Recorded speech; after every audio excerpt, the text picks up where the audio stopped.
Três pactos que mudaram a história. Número 1, o pacto de Deus com Jacó. Esse a gente já tem visto. Gênesis 28, 20. Põe para mim, fazendo favor. Gênesis 28, 20. Primeiro pacto, o pacto de Deus com Jacó. Eu vou falar de três. Gênesis 28, 20. E Jacó fez um pacto dizendo, repete comigo, se Deus for comigo, todo mundo, vamos lá. Se Deus for comigo e me guardar nessa viagem, e me der pão para comer, e vestes para vestir, e em paz eu tornar a casa do meu pai. Aí ele agora vai falar o que ele vai fazer. Primeiro, o Senhor será o meu Deus. Ele está dizendo, eu não vou ter outro Deus além do meu Deus. O Senhor será o meu Deus. Passa, por favor. Próximo versículo. Esta pedra que tenho posto por coluna será a casa de Deus. Ele promete cuidar da casa de Deus. E de tudo quanto me deres, certamente te darei o dízimo. Ele promete ser fiel dizimista. O primeiro pacto é o pacto de Jacó. Repete comigo, o pacto de Jacó com Deus. Como que Jacó estava no momento em que ele fez esse pacto? Pior do que você. Você tem travesseiro. Quem tem travesseiro? Jacó não tinha travesseiro. Você tem uma casa para voltar. Jacó não tinha casa para voltar. Quem está aí? Quem está ligado? Você, por pior que esteja, você tem um lar que você vai voltar. Ele não tinha casa para voltar. Ele não tinha travesseiro para colocar debaixo da cabeça. E ele estava indo como sem direção, sem saber para onde ia. O que Jacó tinha nesse momento? Nada, a não ser uma visão que ele teve. Ele teve uma visão, ele teve um sonho, uma visão e um toque. Ele tem um sonho, o sonho que ele tem mexe com ele. Quem está entendendo, dá um glória a Deus. O sonho que ele tem mexe com Jacó, deixa Jacó assim, já viu quando você tem um sonho e você acorda e continua pensando no sonho? Significa que aquele sonho não é sonho normal. Quem está aí, gente? Pelo amor de Deus, fala alguma coisa. Toda vez que Deus quer mexer com você e você sonha com alguma coisa, mas quando você acorda, o sonho continua na sua cabeça, continua falando com você, significa... Eu tive, por exemplo, essa noite eu tive um sonho, acordei para orar, e era um sonho específico de uma situação específica que não é minha. Eu sei que não é, e sei que está acontecendo, sei com quem é, não posso te falar aqui no altar, mas eu sabia que eu tinha que levantar para orar por aquilo, porque não era um sonho comum. Toda vez que você tem um sonho de Deus, você acorda e o sonho continua falando com você. O sonho continua mexendo com você. O sonho continua batendo. Ele fala, ei, esqueceu o que você sonhou? É porque o Espírito Santo quer que você saiba de alguma coisa ou que você faça alguma coisa. Jacó não tinha pedra ele não tinha travesseiro, não tinha comida, não tinha lugar para onde ir, não tinha casa para voltar.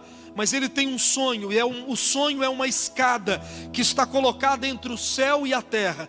E anjos sobem e anjos descem por aquela escada. Quando ele acorda, a primeira coisa que Jacó fala é o seguinte: Deus está nesse lugar e eu não sabia. Repete comigo. Você sabia que Deus pode estar em um lugar e você não saber que Deus está ali? Jacó disse, Deus está aqui e eu não sabia que Deus estava aqui. A presença de Deus pode ser oculta a algumas pessoas. Você pode estar nesse culto sentindo frio, doido para voltar para casa sem sentir nada, sem Deus falar nada, porque a presença de Deus está oculta a você. Deus pode estar num lugar e não se revelar a você. Quem está aí, gente? Então Jacó, até aquele momento, ele não sabia que Deus estava naquele lugar. Mas depois do sonho ele disse assim, Deus está aqui.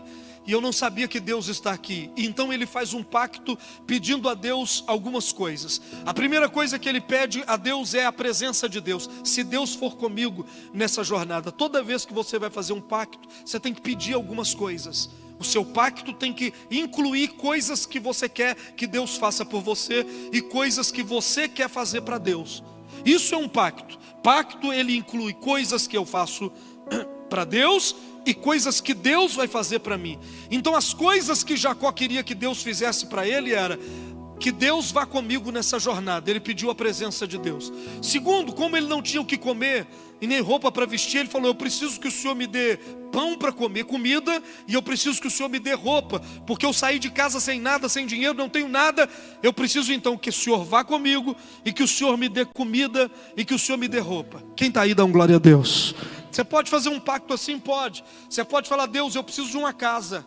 Nesse pacto que eu estou fazendo, eu preciso de uma casa, porque eu moro de aluguel. Se o dono da minha casa me pediu, eu tenho que mudar. E se o outro me pediu, eu tenho que mudar. E se eu não tiver como pagar aluguel, eu tenho que mudar. Eu não tenho casa. Então você pode fazer um pacto com Deus e dizer: me dê uma casa para morar. Quem está aí, levanta a mão e dá um glória a Deus. Jacó pediu comida e pediu roupa, porque ele não tinha nem comida nem roupa. Então ele pediu a presença de Deus, depois ele pediu comida, provisão, né? Comida e roupa. Depois ele pediu a Deus que ele voltasse a ter uma família. Ele disse assim: eu quero ter paz na minha família, eu quero poder voltar em paz para minha casa, porque eu saí jurado de morte e eu quero voltar em paz para minha casa. Quem está aí, dá um glória a Deus. Você pode pedir a Deus uma família em paz. Pega na mão do irmão e diga: você pode pedir a Deus, porque vem cá, quem está aí, dá um glória a Deus. Não há nada pior do que deitar na cama brigando. Não há nada pior do que acordar brigando, do que chegar em casa e ter alguém te esperando para brigar. O marido está brabo brigando, ou a mulher, você está aqui, você sabe que vai ter uma guerra quando você chegar em casa. Olha para o irmão e diga: Deus vai dar paz para a sua casa. Não há nada pior do que os pais saberem que o filho está nas drogas, pode ser baleado, pode se acidentar. Quando os meninos pegam um carro que eles vão viajar, meu coração fica mole. Sabe o que é coração mole? Quando o seu filho vai para a estrada dirigir, você fica: meu Deus. E quando eles levam a Chloe, então meu coração fica: meu Deus, aquele tico-tico dentro do carro, qualquer coisa. Mas aí você lembra que você tem uma aliança para Deus salvar a sua casa. Eu ouvi um glória a Deus em algum lugar aí. Quem está aí, dá um glória a Deus, por favor. Então, uma aliança para Deus salvar a tua família, para Deus dar paz. Ele pediu: eu quero ter paz na minha casa. Quem está aí? E a outra coisa que ele pediu foi a presença de Deus, a provisão de Deus e a paz de Deus. As três coisas que ele pediu. E aí ele disse: se o Senhor me der essas três coisas, eu vou fazer três coisas. A primeira coisa que eu vou fazer, essa pedra que eu tenho posto por coluna, eu vou construir uma igreja. Eu vou cuidar de um lugar, eu vou cuidar da igreja, eu vou construir. Então você pode fazer dentro da aliança. Primeiro você pede o que você quer que Deus faça por você, e depois você diz para Deus o que você quer fazer. Ele diz: eu quero construir, cuidar da casa de Deus. Quem está aí, dá um glória a Deus. Segundo, ele falou o seguinte: de tudo que o Senhor me der, certamente eu te devolverei o dízimo. Quem está aí? Levanta a mão, diga assim: eu entendo. Então as duas primeiras coisas que ele disse foi: eu vou cuidar da igreja e eu vou ser dizimista da igreja. Eu não tenho nada, o que eu estou perdendo? Nada. Jacó sabia que ele não tinha nada. Então ele disse: de tudo que o Senhor me der. É por isso que Deus gosta do cara pobre de marré leci. Porque quando o cara não tem nada, tudo que ele tem, ele sabe que é Deus quem vai dar para ele. Quem está aí? Tudo. É a forma que o doutor Leandro chegou aqui. Chegou sem era e nem beira. Você já ouviu falar nisso? Sem era e nem beira. Então ele sabe que tudo que ele tem foi Deus quem deu. Deus não está pedindo nada para ele que Deus não o tenha dado, porque ele chegou sem. Quando eu chego sem nada, eu sei que tudo que eu estou oferecendo foi Deus que me deu. Jacó fez o voto de dizimista, porque ele sabia que tudo que ele tinha foi Deus quem deu. Tem muita gente aqui nessa situação. Então Jacó disse: eu prometo ser dizimista, eu prometo cuidar da casa de Deus. E ele disse o seguinte: o Senhor, eu prometo que o Senhor será o meu Deus. É a terceira coisa que ele prometeu. Eu prometo que aonde eu estiver, eu vou honrar o Senhor. O Senhor vai ser o meu Deus na minha casa. Se eu estiver numa festa na família, o Senhor vai ser o meu Deus. Se eu estiver lá no rodeio, o Senhor lá vai ser o meu Deus. Se eu estiver lá na praia, o Senhor vai ser o meu Deus. Se eu viajar de avião para algum lugar, onde eu for, o Senhor será o meu Deus. Ele prometeu: Deus será o meu Deus. Diga: o Senhor será o meu Deus. Olha para o irmão e diz: o seu pacto tem que incluir isso. Deus sendo o seu Deus em qualquer lugar, de qualquer forma, aonde você estiver. Quem está aí, levanta a mão e dá um glória a Deus. Diga assim: o Senhor será o meu Deus e eu vou cuidar das coisas de Deus. Foi isso que ele prometeu. E aquele pacto é o que mudou a história da vida de Jacó. No capítulo 32, a Bíblia diz que ele era mais rico do que o seu patrão. Ele tinha a esposa que ele queria, estava casada com ele. Os filhos que ele queria ter, ele teve todos os filhos que deu origem à nação de Israel. Ele teve 12 filhos, que é as 12 tribos de Israel, que gerou a nação de Israel. Deus tirou o nome dele de Jacó e mudou o nome dele para Israel. Por que Deus fez isso tudo com esse homem?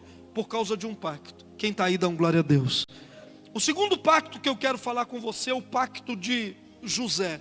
Diga comigo: e tirou o faraó o anel da sua mão e pôs aonde? Olha para o irmão do lado e diga: alguém vai pegar a chave da empresa e vai colocar na sua mão. Pega na mão do irmão aí e prega para ele. Diga: alguém vai pegar a autoridade dele, a virtude dele, o poder dele, e vai dar de graça para você. Quem está aí, levanta a mão e dá um glória a Deus. Ei, Jacó teve um sonho e ele contou o sonho para quem? Para os irmãos dele. Os irmãos dele passaram a odiá-lo por causa do sonho. E os irmãos dele fizeram um plano. Fingiram que Jacó estava morto para o pai e pegaram Jacó e pegaram José. Fingiram que José estava morto e pegaram José e venderam José para o Egito. E lá no Egito ele se tornou escravo na casa de um homem chamado Potifar. Aí ele ficou lá 2 anos dentro daquela casa.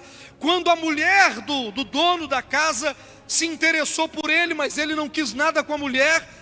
Então a mulher mentiu que ele tinha assediado ela e ele foi jogado na prisão. E José assim, então estava no pior, no fundo do poço. Quem está aí, levanta a mão e dá um glória a Deus. Só que José tinha o dom do seu pai, o dom de sonhar, o dom de interpretar sonhos. E Faraó teve um sonho, ele estava na prisão de Faraó. E Faraó teve um sonho e o Faraó não sabia interpretar o sonho. Aquele sonho era com 7 vacas gordas e 7 vacas magras. E ele não sabia o que era 7 vacas gordas e as 7 vacas magras. Até que alguém diz assim para Faraó: lá na prisão tem um cara que sabe interpretar sonhos. Alguém vai falar a seu respeito com alguém que está lá em cima. Olha para o irmão e diga assim: o pacto vai fazer alguém citar o seu nome em lugares de honra. Eu ouvi alguém dar glória a Deus aqui. Pega na mão do irmão e diga: seu nome será citado na corte maior, em palácios, em lugares maiores. Quem está entendendo, dá um glória a Deus. Olha para ele e diga: seu nome vai sair da boca do fofoqueiro, do mexeriqueiro, daquele que fica na encruzilhada fazendo fofoca. E o seu nome vai ser levado com honra em lugares que vão abrir portas. Oh meu Deus, quem recebe esse pacto com Deus, dá um glória a Deus aí. Deus vai fazer isso. Estou dizendo que tem gente que o nome dele só está em roda de fofoca, só em roda de porta de cozinha, de salão de beleza. Deus vai tirar o seu nome desses lugares e vai colocar em lugar de honra. Quem está ligado? A Bíblia diz então que Faraó falou assim: traz esse cara, que eu quero saber quem é ele. Pegaram José da prisão e levaram até Faraó. Quando chegou na prisão, quando chegou na frente de Faraó, Faraó disse: eu tenho um sonho. José falou: me conta, porque a interpretação pertence ao meu Deus. Ele contou: sonhei com 7 vacas gordas e 7 vacas magras, e eu não sei o que é isso. José, estou falando Jacó. E José falou com ele: isso é simples. 7 vacas gordas é 7 anos de prosperidade. Tudo que é 7 é um ciclo inteiro. Toda vez que você sonha com 7, eu tenho o número 7, é um ciclo inteiro fechado. José disse: 7 vacas gordas é 7 anos de prosperidade. E ele falou: e as 7 vacas magras? Ele falou: depois dos 7 anos de prosperidade vai vir 7 anos de miséria. Cuidado, quando vem uma fase boa, vai ser seguida de uma fase ruim. Mas se você administrar bem na fase boa, você ser sustentado na fase ruim. Quem está aí, dá um glória a Deus. Tudo na vida tem isso, no ministério, na igreja, todos os lugares da vida tem isso. Quando estiver enfrentando uma fase ruim, não se preocupe, vai vir uma fase boa. Ou veio uma fase boa antes, ou vai vir uma fase boa depois. O Faraó disse assim: se vai vir 7 anos de miséria depois, o que eu vou fazer? José falou com ele: é simples, é só você recolher 1/5 de tudo aquilo que você colher na época boa, guarda 1/5. 1/5, é 1/5. Guarda em celeiros, porque quando vier a época de fome, ninguém vai ter mantimento, só você vai ter. E o faraó olhou para ele, tirou o anel do dedo, e falou: me dá sua mão. tirou o anel do dedo, que é o anel que podia, aquele anel representava quem tem autoridade para decidir qualquer coisa, para fazer qualquer coisa, para ir em todo lugar, para mudar leis, para mudar comportamento, mudar tudo. Era o anel do próprio faraó, não era o anel de outra pessoa, era o anel do próprio faraó. Ele pegou o anel, colocou no dedo de José e falou: abaixo de mim quem manda em tudo agora é você. Aquele anel representa pactos que José tinha com Deus. Quem está aí? É o anel que Deus quer colocar no seu dedo, para que você tenha autoridade para fazer e ninguém desfazer. Quem está entendendo, dá um glória a Deus. E o terceiro pacto que eu quero falar para você rapidamente é o pacto de Deus com Abraão. Neemias capítulo 9, verso 8. Olha o que a Bíblia diz a respeito do pacto de Deus com Abraão. Neemias capítulo 9, versículo de número 8. E achaste o seu coração fiel perante ti. Repete comigo. E achaste o seu coração fiel perante ti. E fizeste com ele a aliança que daria à sua descendência a terra dos cananeus, dos heteus, dos amorreus, dos fariseus, dos jebuseus, dos girgazeus, e confirmaste a tua palavra, porque é justo. A Bíblia diz que Deus fez uma aliança com Abraão e prometeu para ele dar a terra de Israel para ele, a terra que era dos cananeus. Deus falou: olha, na minha aliança o que eu vou te dar é essa nação. Eu vou dar toda essa nação para você, Abraão, e para os seus descendentes. Toda vez que Deus, quem está aí, fizer uma aliança com você, Ele vai te dar algo muito grande. Pega na mão do irmão e diga: toda vez que Deus fizer uma aliança com você,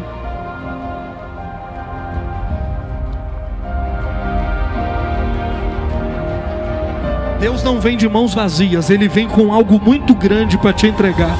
Bate na mão do irmão e diga: Deus nunca vem fazer uma aliança de mãos vazias.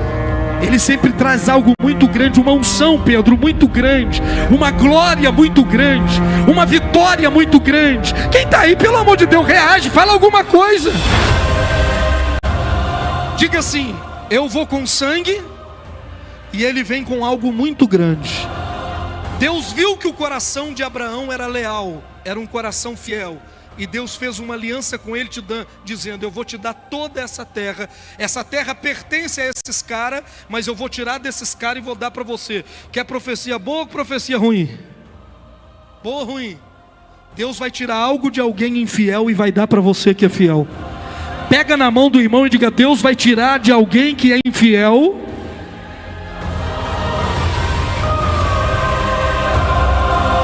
Deus viu que o coração de Abraão era fiel, e Deus disse: os amorreus não são fiéis, os jebuseus não são fiéis, olha lá, os girgazeus não são fiéis, os cananeus não são fiéis, os heteus não são fiéis, os amorreus não são fiéis, os perizeus não são fiéis. Então eu vou tirar a terra deles e vou dar para você que é fiel. Quem está aí, dá glória a Deus. Faz assim, ó, a virada de Deus. Diga: a virada de Deus. Bate na mão do irmão e diga: a virada de Deus vai acontecer. Quando Deus fizer um pacto com você, Ele vai tirar alguém que está em cima e é fiel, vai pegar quem é fiel e está embaixo e vai fazer a reversão da vida. Ei, quem está aí? Quem está ligado? Pastor, Deus faz isso. Quem viver verá. Não importa o seu estado de vida hoje, o que importa é como você está diante de Deus. Você pode estar muito bem agora, mas se você está infiel a Deus, essa situação não vai permanecer para sempre. Agora você pode estar muito ruim hoje, mas se você for fiel a Deus, essa situação não vai durar para sempre. Isso eu te garanto, que Deus é Deus de mudança. Deus é Deus que muda a situação. Quem está aí pode aplaudir o Senhor Jesus bem forte.